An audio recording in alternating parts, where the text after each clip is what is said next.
natin yan, kasama na namin yan sa church. Bata pa, children pa lang, kasama namin yan. At hanggang sa lumaki siya kay KB, nandito pa rin siya, at hindi siya hindi, totoo to. No? Ay, alam ng mga kasama ko yan, no, nakakapagpatunay. Siya ay continuous ang kanyang sa pagmamahal sa Panginoon, faithful talaga. Minsan nga, sinabihan ko siya, Jessica, pupunta kami sa isang noon, parang outing. Sabi ko, lahat na ng mga KBD at bayan, na sila, malis na sila. Nanghina na sila. Pero ikaw, andyan ka pa rin. Kailangan pagpatuloy mo yan. Kasi hindi maganda na ngayon, mga professional na kayo, tapos aalis kayo sa Lord. Hindi kayo i-bless ng Lord. Pero totoong naging faithful talaga si Jessica. So, tignan nyo naman, siya ay binless ng Lord. So, tawagin na natin ang ating kapatid, Sister Jessica Recamonte.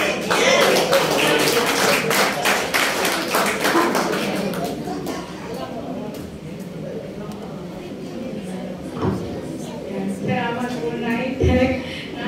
Salamat pa po niya. Dinuno natin. Nandito na ako, inugan. Pero alam niyo po ba, yung faithfulness, ano po yan eh. It's not, faithfulness kasi tapat tayo, hindi lang sa church, tapat tayo dahil sa Panginoon. Amen po ba? Sa Panginoon tayo talaga tapat. At nakakatuwa po ang Lord. And malaki, actually po, kasi ko malaking tulong po talaga yung sinanay. Sinanay ko po talaga isang spiritual mother ko dito.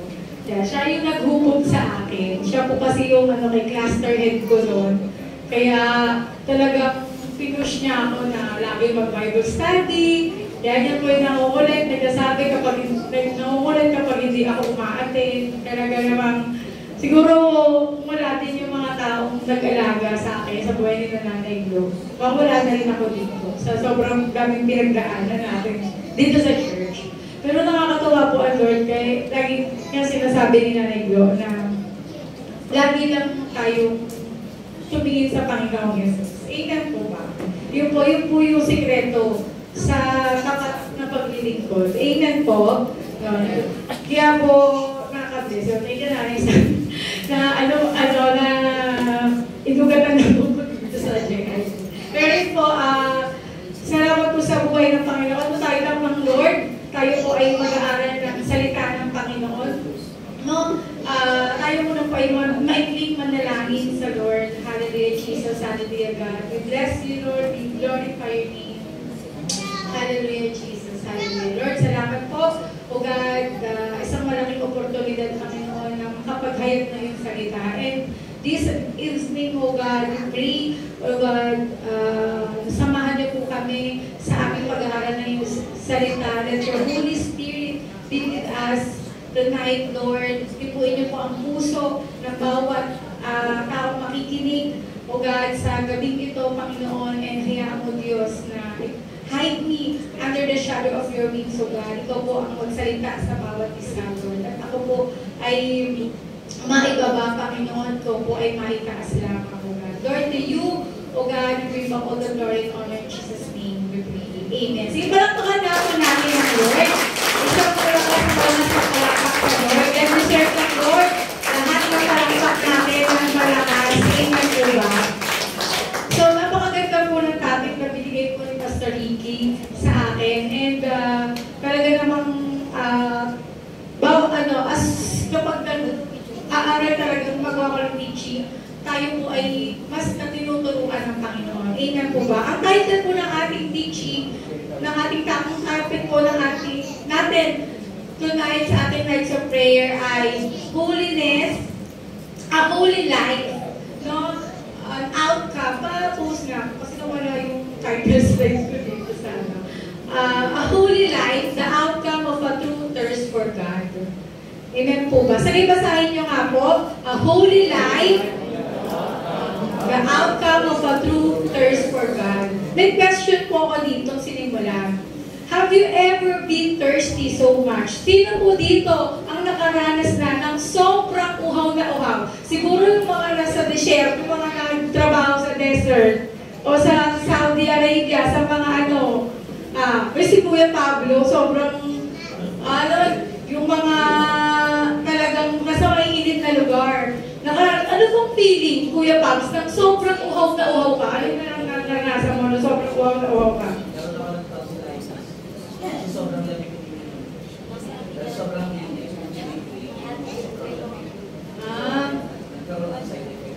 yun, may sakit, nagkasakit ka, di ba? Ano bang feeling tayo? Nang pag sobrang uhaw na uhaw ka, nasa tingin mo, ano naramdaman mo? Nade-drain. Ano pa, yun?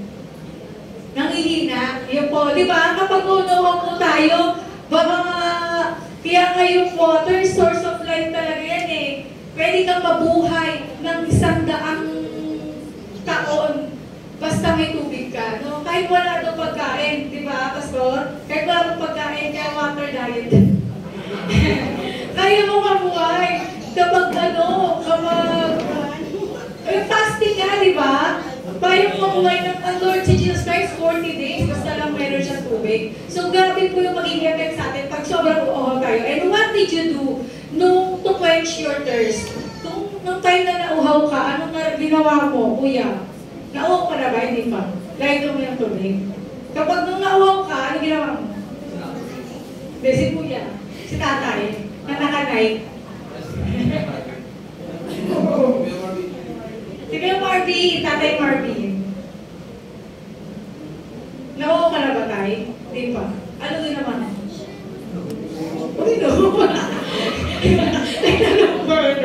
Hindi kasi pala tanong ko lang parang may tanong. Yan lang po. Ay, di ba uminom tayo? Alam ka naman kumain, nag-uhaw na, di ba? So, ano po sinabi para ma-quench yung thirst natin, di ba? Uminom na tubig.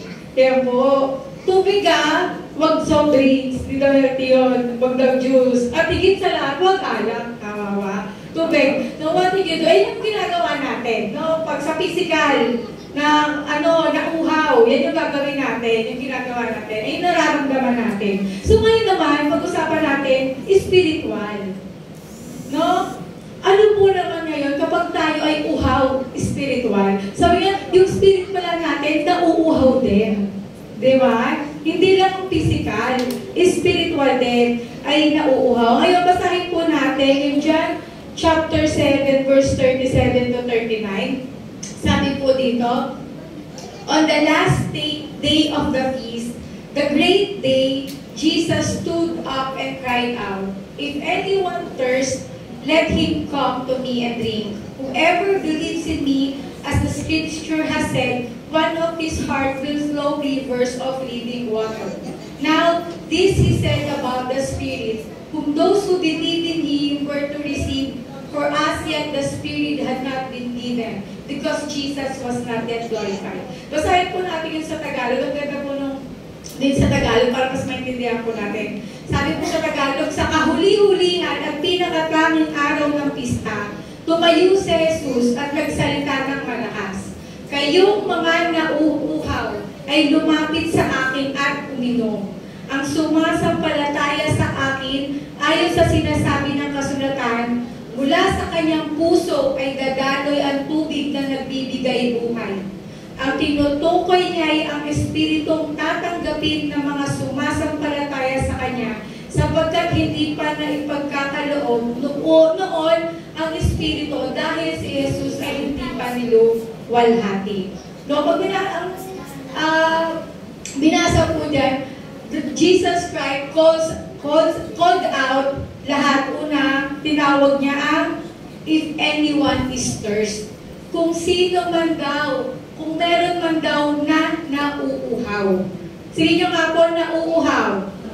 Yan. Ano ba, what is the true thirst for God? Paano ba natin nasasabi? Ano ba yung sinasabi nating thirst for God? Ano kaya yung sinasabi ba dyan ng Lord is yung, kung sino yung nauuhaw, yung gusto ng tubig, literal. Amen po ba? Literal din sinasabi niya ng Lord. So, paano natin masabi that we are thirst for God? And what is the true? Ano nga ba yung totoong pagkauhaw sa Diyos? Ayan, basahin po natin yung Psalms 42 verse 1 to 2. Sabi po doon, as the deer pants for streams of water, so my soul pants for you, my God. My soul thirsts for God, for the living God. Where can I go and meet with God? May kanta po to, di ba? As the deer pants and for the water of my soul, thank you. Yun po yung, ang ganda ng kanta. Yun po yung as the deer pants for streams of water, so my soul pants for you. Yun dun in-explain yung totoong uhaw. Ano ba yung totoong mo? True thirst for God is, it is not a casual interest or a mild curiosity, sabi po. It is an intense, desperate thirst. Naisip ko, bigla ko na-research bakit kaya as the deer pants for streams of water? Bakit kaya sa deer? No? Tapos na-search ko na yung deer pala, ang mga deer po pala, they are really pants for water kasi wala silang sweat glands. Kaya siguro ginamit ng Lord dyan as the deer pants. No? Kung paano kumuha ang mga deer ng tubig, ganun daw gusto ng Lord na tayo ay nag-hunger o nag-thirst sa presensya ng Panginoon. Para yung deer kasi wala silang sweat glands. So, mabilis silang yung sweat glands, di ba, ito yung nag-regulate ng body temperatures natin. So, kapag wala kang sweat glands, madali kang mainitan. Ganon, mabilis kang mauhaw. Parang minuto lang, siguro, hindi ko lang kung paano yung nangyayari sa mga deer. Pero yung pala, yun din yung, parang gano'n din yung sa tao.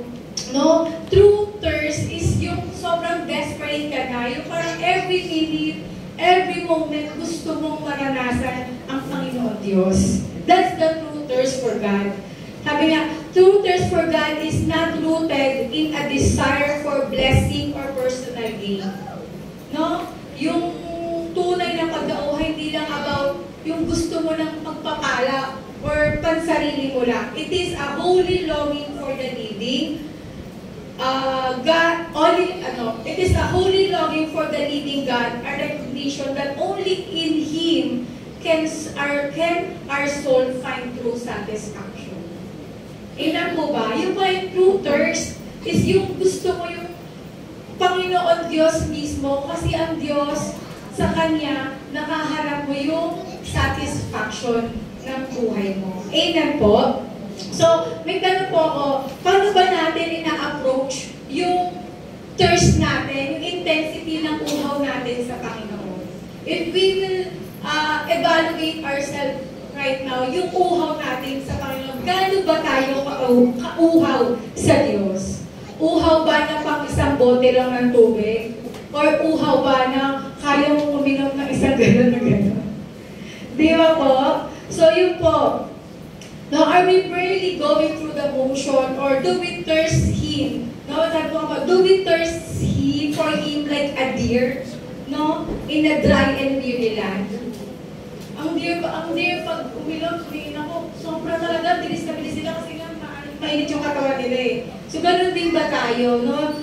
Ganun din ba yung thirst natin sa Diyos? Pangalawa po, paano nga ba natin? Sabi po sa verse, sa pangalawa, sa continuation ng ating verse, sabi, if anyone thirst, sabi ng Lord, let him come to me and drink. No, kanina nalaman natin kung ano po ba yung talagang totoong, para natin masabi na totoong uhaw para sa Diyos. Ngayon ang sabi ng Lord, let him come to me and drink. How can we quench that thirst? No, sabi ng Lord dito, paano naman natin maka-quench yung thirst na meron tayo? Ang sabi ng Lord ni Jesus Christ, let Him come to me and drink.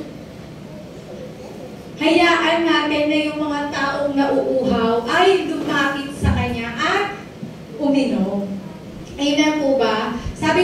verse 37, on the last day of the feast, the great day, Jesus stood up and cried out, if anyone thirst, sabi ng Lord, basahin po natin ng malakas, let him and drink. No? In-offer ni Jesus Christ, very straightforward yung solution ng spiritual thirst natin. Ano daw yun?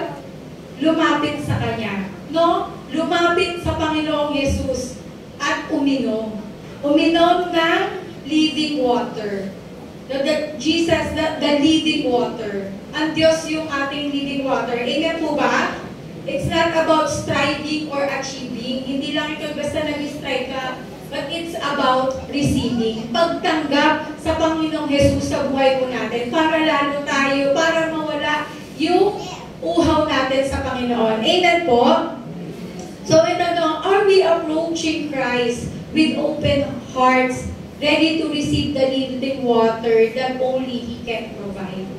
Ngayon, ang puso po ba natin is handa na ma-receive yung living water na ipinrovide ng Panginoon? Sige nga po, sabi mo, handa po ba yung heart natin na i-receive yung living water na tangi ang Panginoong Jesus lang kaya mag-provide? Amen. Amen po, no?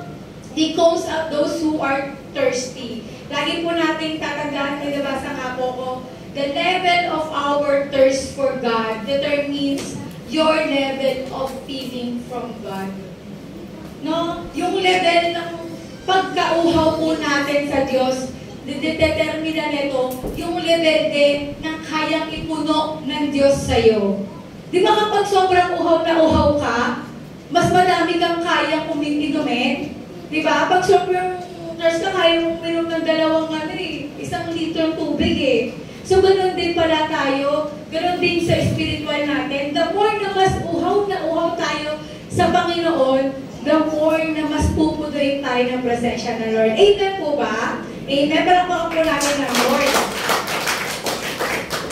So, ano naman po yung outcome of a true thirst for God? Sabi po dun sa verse 38, whoever believes in me, basahin po natin, basahin niyo po yun, whoever believes in me, out of his heart will flow rivers of living water. Amen po ba? Sabi ng Lord, kung sino man daw ang maniwala sa Kanya, no, yung puso niya will flow rivers of living water. And sa verse 39, sinabi po ng Lord, explain ng Lord kung ano yung ibig sabihin niya doon sa living water. Basahin natin Sabi, now, this He said about the Spirit, whom those who believe in Him were to receive, for as yet the Spirit had not been given because Jesus was not yet glorified. Sabi ng Lord, ang tinutukoy niya dun sa rivers of living water, ang tinutukoy niya dahil yung Espiritong tatanggapin ng mga sumasampalataya sa Kanya. Kasi at that time, is hindi pa naman, alam ko si Jesus Christ no? Pero nakaka-bless lang kung pag inaral ko to, parang sinabi na niya agad ng Lord doon na hindi pa alam ni Jesus, di ba alam na kasi ni Jesus Christ na siya mapapanish, di ba? So sinabi na niya agad na yung tinutukoy niya dyan na kung sino man yung nauuhaw at makaka-receive ng Spirit, yun yung mga tatanggapin ko pa lang. Di ba future siya? Para siyang future tense. Sa translation dito sa Silver Edition, ang sabi niya doon, nowadays, sa Holy Spirit, will later we will receive. So yung marireceive natin. So parang pag binasa ko, Jesus is already talking to us right now. Yung tayo na mismo, yung kinakausap ng Panginoong Jesus, yung mga hindi na halos umabot kay Jesus Christ.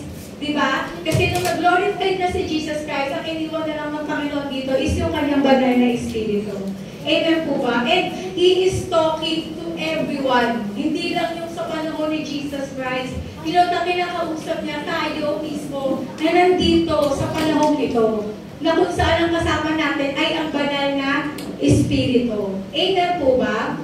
It means that our thirst for God has been quenched if we feel that the Holy Spirit is in us. Ang ma-realize pala natin na talagang na-quench laruan na yung pagkauhaw mo sa Diyos, pag nakikita mo, nararamdaman mo sa buhay mo na nandyan ang banal na Espiritu. Amen po? Amen. Kapag nag-worship ka, mafe-feel mo that the Holy Spirit is touching you. Amen po ba? Sa life mo, sa daily life mo, nararamdaman mo, nararanasan mo kung paano kumilos ang Panginoong, ang banal na Espiritu sa buhay mo. Amen po? Amen. What will happen if the Holy Spirit is in us? Ano ang mangyayari kapag ang banal na Espiritu ay nasa atin? If the Holy Spirit is in us, we must have the Spirit of holiness. Diba? Napaka-practical. Sabi nga, Holy Spirit. Diba? Holy Spirit nga eh. Banal na Espiritu. So dapat, if ang banal na Espiritu ay nasa atin, syempre dapat ang Espiritu ng kabanalan yung nasa atin. Amen po ba? Alam ka naman sabihin, the Holy Spirit is in you, pero Espiritu ng kasamaan yung nasa iyo, hindi na yung Holy Spirit. Diba na? No? So, yun po yung ano ba dapat kapag nasa atin ang banal na Espiritu? Ano nga po ba yung holiness? The Spirit of holiness must be in us kasi kapag nararanasan talaga natin ang banal na Espiritu sa buhay natin. So ano ba yung holiness? Holiness is not set of rules to follow, but a natural outcome of a heart that is captivated by God. Amen po ba? Hindi lang holiness pala, hindi lang pala siya basta dapat hindi ka nagkakasala. Napaka-broad, napakalawak na ibig sabihin ng kabanalan. Hindi lang to basta, hindi ka dapat nagkakasala kasi hindi naman siya basta command eh. Hindi lang siya basta yung sa 10 commandments na huwag kang papatay, huwag kang gaganon, na dapat nating sundin. Holiness is a natural outcome. Natural na dapat sa buhay natin na kapag ang puso mo ay captivated ng Diyos, normal, natural sa buhay mo na makikita ang kabanalan. Amen po ba? It is a transformed life. So, ibig sabihin, kapag yung captured ng Lord ang buhay mo, transformed. Ito yung transformation. Amen po ba? And if you say transformation, it affects every aspect of your life. Not only in our actions, but also in our mind, diba?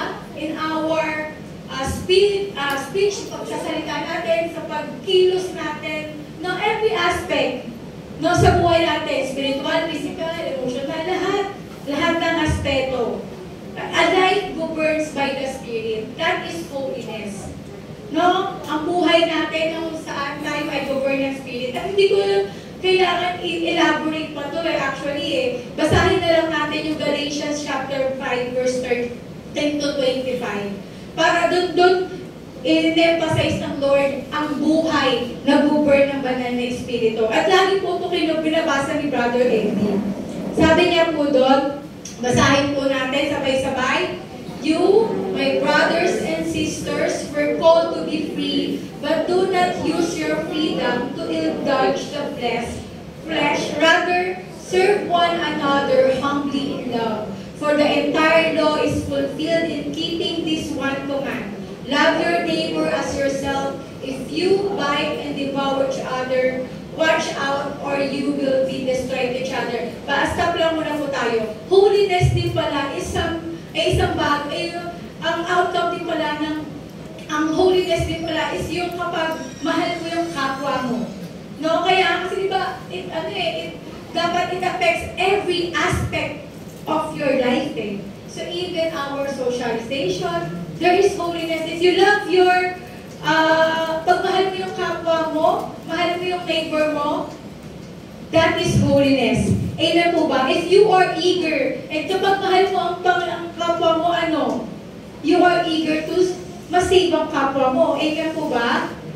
So, ibig sabihin, you are also thirsty to God kapag nakikita sa puso mo din na, Lord, I want my neighbor, I want my friends, I want my family na madala sa paanan mo. You are also thirsty to God. Amen po ba? And nandun yung holiness as well. Amen po? Alam niyo po ba, hindi ito kasama sa teaching ko, pero sobrang nabibless po talaga ako kanina umaga. Kasi magang gumising, mga 5 a.m. And then after my devotion, so gumawa na po ako ng teaching. So tapos yung teaching, Tapos na po to. So, nag-pray ako sa tapos after ng teach, after mag-pray, nag-open ako ng messenger ko. Tapos, may na-receive akong chat from my old friend. Yung best friend ko nung high school. Best friend ko siya ng high school. Tapos, ang message niya sa akin, may binigay siyang parang post sa Facebook. Tapos, sinend niya sa akin. Tapos may kasamang message na yung nakalagay is, salamat sa buhay ko dahil nakilala ko ang Panginoon. High school, matagal na kami hindi nagkakasama. Kasi matagal na kami hindi nag-uusap. Talagang parang, medyo nagulat ako na nag-message siya sa akin. Sabi niya, sobrang alam niyo po ba, after ko mabasa yun, umiyak ako sa Lord. Naiyak talaga ako. Sabi niya kasi dito, nakakaiyak kasi. Nakakaiyak message niya. Out of nowhere, bigla siya nag-message ng gano'n. So, tagal na namin hindi nag-uusap ha. Kasi, mabuti hindi kamusta ka pauta naman. Di ba naman gano'n yung magpatagal na? Kamusta ka? Tapos, paano ba yung makailang? Ay, mahirap pag kamusta ka, pag matagal na din. Pero ito yung pinakamasarap magandang message na na-receive ko sa taong na napakatagal ko nang hindi nakikita, nakasama. Sabi niya dito, salamat kasi kung hindi dahil so hindi ko makikilala si Lord. Buti na lang ginamit kanya at nakilala ko. Nakakaiyak talaga yun. Sobrang naiyak ako lang sabi niya. Praise God sa buhay ko, buti na lang nagpagamit ka sa Panginoon. Parang na-realize mo, alam mo realization, alam mo gusto ko i-post ko sa Facebook kasi nakagawa ko ng isang parang paragraph sa mga realization ko eh. Tapos sabi niya pa sa message, thank you, Jack. Tapos sa message, personal message na po yun na napakahaba niya sinabi. Niya, parang sobrang, nag-reply ko, sobrang thankful ako. Kasi, masabi ko na sa kanya, thank you ka rin kasi nandito ka pa rin sa Panginoon hanggang ngayon. 20 years decades na, 22 decades. Kasi high school kami nung dinala ko siya dito sa church. And doon nagpapaligay pa siya, sinimplate ko na rin talaga siya. Ngayon kasi nasa Cavite na siya. And na-realize ko, dun sa isang gesture na in-invite ko at sinare ko sa kanya ang Panginoon, I made an impact to her life.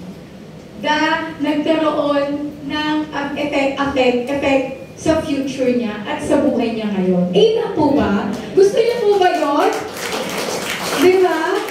What if nga kung hindi siya na-sharean, di ba? Ano kaya ang buhay niya ngayon? Siguro wala siya sa Panginoon. So, kahit pa na, yung simple na gano'n, parang na-realize mo, yun nga, isa yun sa holiness eh. Amen po ba? And next po, ano pa ba yung holiness? So, I say, walk by the Spirit. And sabi ng Lord, so I say, walk by the Spirit, and you will not gratify the desire of the flesh. For the flesh desires what is contrary to the Spirit, and the Spirit what is contrary to the flesh. They are in conflict and each other so that you are not to do whatever you want. But if you are led by the Spirit, you are not under the law. Amen po ba? Anything that is, anything na gusto ng desire ng flesh mo, na hindi lulugod sa Panginoon, contrary sa kagustuhan ng Panginoon, is not holiness. Amen po? The act of flesh or abuse, sexual immorality, impurity, and debauchery, idolatry, and witchcraft, hatred, discord, jealousy, fits of rage, selfish ambition, dissension, faction, envy, drunkenness, orgies, and the like. I warn you, as I did before, that those who live like this will not inherit the kingdom of God. That is unholiness. Amen po ba? Ayan yung hindi kabanalan. Amen po ba? At sabi ng Lord, ano ba yung holiness? That the fruit of the Spirit is love, joy. No, kapag dapat ang holiness pala, alive, live by Spirit or with holiness, is yung buhay na kapag dala-dala natin lahat ng yung prutas ng banal na Espiritu. Which are ano? Love. Kayo na po magsabi para malagay sa utak nyo. Love, joy, peace, forbearance, kindness, goodness, faithfulness, gentleness, self-control. Against such there is no law. No, yan po. Yung fruit of the Spirit. So yan po. Are we experiencing transformation in our thoughts, actions, and attitude as a result of our thirst for Him? Ngayon po ba, nararamdaman po natin ba yung transformation? No, yung buhay po ba natin, no, is dala-dala natin yung fruit of the Spirit. Mahal po ba natin yung kapwa natin? Tayo po ba ay naglulong ng sobra-sobra sa presensya ng Diyos? No, ganun po ba natin kamahal ang Panginoon sa mga panahon ito? And then, that is the outcome of a true thirst for God. Amen po ba? Sabi ko nga po dito sa application ko po, may our genuine thirst for God leads to a life that reflects His holiness. Amen po ba? Lahat po tayo, sabi po natin, uhaw po tayo sa Panginoon Diyos. Amen po ba? At dapat po, as we are thirsty sa Panginoon Diyos, magre-reflect po yan sa mga buhay po natin. Amen po ba? Amen. And as we yield to the Holy Spirit, empowered by Jesus Christ, may our lives be transformed and our testimony be a testament of God's goodness and power. Amen po ba? Pantala po ba tayo nung na maranasan yung mag-quench yung uhaw natin sa Diyos? Amen po. And then, dapat handa din po tayo mamuhay ng may kabananan kasama banal na Espiritu. Amen po? Sige po, palakpakan po natin. Sige po, tayo ay manalangin. Awit lang po tayo ng short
mabasa ang iyong salita. Gusto Gusto namin na makausap ka, Panginoon. Gusto namin, Panginoon, na maranasan ka ang iyong banal na Espiritu, maging sa aming mga personal na buhay, every day of our lives, Lord. Hayaan po, Diyos, that these thirst, O God, ay ilagay mo po sa puso ng bawat isa, O God, na hindi lang kapag may gawain kami magiging uhaw sa iyo, but Lord, every day, every moment of our lives, we are thirsty for your presence, Lord. Gayon, O God, makikita mo, Panginoon, it will show, O God, makikita, malalabas ito, Panginoon, sa aming mga buhay, O God. But we will live, O Lord, with holiness, O God. We will live by the Holy Spirit, Lord. At sasamahan kami, Panginoon, ng iyong banal na Espiritu, O God, sa buhay namin, O Lord, na kami, Lord, mabubuhay ng may kabanalan, O God, sa bawat aspeto po ng aming buhay, sa aming sa isip, sa salita, sa aming gawa, Panginoon, sa aming pamumuhay, O Lord, sa aming mga trabaho, there will makikita ang kabanalan, Panginoon, sa aming mga pamilya, makikita ang kabanalan, Lord, sa aming mga ginagawa, O Lord, in our action, in our deeds, Lord, in the name of Jesus, in the name of Jesus. In how we think, in how we talk, in how we speak, Lord. Hayaan mo, Lord, makita ang kabanalan, Panginoon. Lord, thank you, O God. Thank you because we believe, Lord, nakikita mo, Panginoon, how your people, O God, wants to experience your Spirit, Lord. Wants to be holy in your sight, O God. Lord, salamat po, Panginoon. Lord, touch the hearts of your people. Ikaw po ang mangusap sa bawat isa sa kanila, Panginoon. Ikaw po ang mangusap sa bawat isa po sa amin, O God. And I know, Lord, that like you said to your word, O God, lumapit lamang kami sa iyo, O God. Come to you and drink, Lord. Drink with you, Lord. Then we will, yung thirst na meron kami will be quenched, O God, in the name of Jesus, in the name of Jesus. Lord, salamat po, Panginoon. Sa iyo po namin binabalik lahat ng papuri. Salamat po sa pangalan na Jesus. Lumalawas naman ang pagkakas.